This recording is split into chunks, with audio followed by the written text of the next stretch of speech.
मिजोरम के 40 विधानसभा सीटों पर हुए चुनाव में जोरम पीपुल्स मूवमेंट सबसे बड़ी पार्टी बनकर उभरी है। वहीं सत्ताधारी मिजो नेशनल फ्रंट के खाते में 7 सीट आई है और 3 पर बढ़त मिली है। हालांकि सीएम जोरमथंगा आइजोल ईस्ट 1 से चुनाव हार गए। उन्हें जीपीएम ललथनसंगा ने हराया है। उधर बीजेपी ने 2 सीटें जीत ली है। पिछली बार पार्टी को 1 सीट मिली थी। लोकतांत्रिक पर्व के समापन पर यह प्रक्रिया भारत के लोकतंत्र को और भी खूबसूरत बनाती है। इस तस्वीर को और भी सुंदर बनाने का काम किया पूर्व मुख्यमंत्री और कांग्रेस के कद्दावर नेता कमलनाथ ने। चुनाव नतीजे स्पष्ट होने के बाद मध्य प्रदेश कांग्रेस कमेटी के नेता कमलनाथ अपने बेटे सांसद नकुल नाथ के साथ मुख्यमंत्री शिवराज सिंह चौहान के घर पहुंचे। मध्य प्रदेश और राजस्थान में समाजवादी पार्टी की करारी हार पर पार्टी के राष्ट्रीय अध्यक्ष अखिलेश यादव ने पहली प्रतिक्रिया दी है। वाराणसी में 1 दिवसीय दौरे पर पहुंचे अखिलेश यादव ने कहा कि चुनावी परिणाम को लेकर हम निराश नहीं हैं, सबको साथ लेकर और एक नई उम्मीद के साथ 2024 की लड़ाई लड़ेंगे। हालांकि इस दौरान अखिलेश यादव कांग्रेस व अन्य विपक्षी दलों की हार पर चुप्पी साधते नजर आए।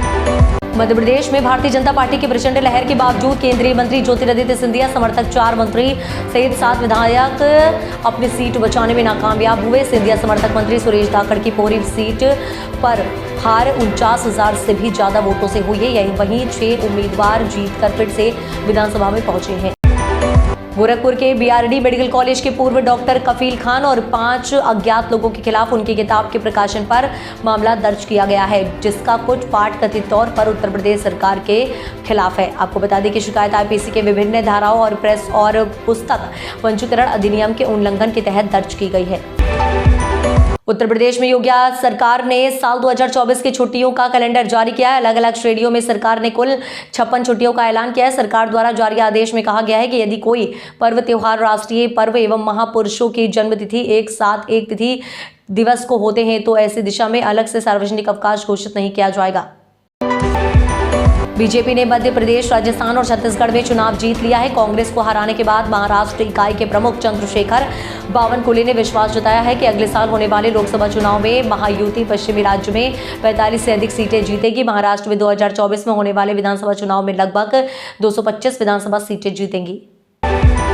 बंगाल की खाड़ी में बनी दबाव बेल्ट उच्च दबाव क्षेत्र में बदल गई है, इसलिए यह अब चक्रवात मिर्चोंग में बदल गया है। इसलिए मौसम विभाग ने भविष्यवाणी की है कि 4 दिसंबर से 5 दिसंबर तक देश भर में भारी बारिश होगी। कई इलाकों में बारिश का ऑरेंज अलर्ट जारी किया गया है। इंडियन एयरफोर्स का एक ट्रेनिंग विमान सोमवार सुबह तेलंगाना में क्रैश हो गया। इस हादसे में 2 पायलटों की मौत हो गई। प्लेन मेडक के बाहरी इलाके परिधि रवेली में क्रैश हुआ है। LAF के मुताबिक विमान में 2 पायलट मौजूद थे, जिसमें एक ट्रेनर थे जो नए कैंडिडेट को प्लेन उड़ाना सिखा रहे थे। सोमवार सुबह जीडीगुल के एयरफोर्स एकेडमी में विमान ने उड़ान भरी और 8:55 पर प्लेन क्रैश हो गया। 4 राज्यों में हुए विधानसभा चुनाव के परिणाम सामने आ चुके हैं। 3 राज्यों में बीजेपी ने बड़ी जीत दर्ज की है और कांग्रेस को हार का सामना करना पड़ा है। शिवसेना सांसद संजय राउत ने कहा, हम हमेशा कहते हैं लोगों के मन में संदेह है कि ये कैसे संभव है, खासकर मध्य प्रदेश और छत्तीसगढ़ में। इसलिए हम कहते हैं अगर संदेह है तो इसे दूर कर ले। एक चुनाव बैलेट पेपर पर हो, बस एक चुनाव और संदेह को दूर कर दे।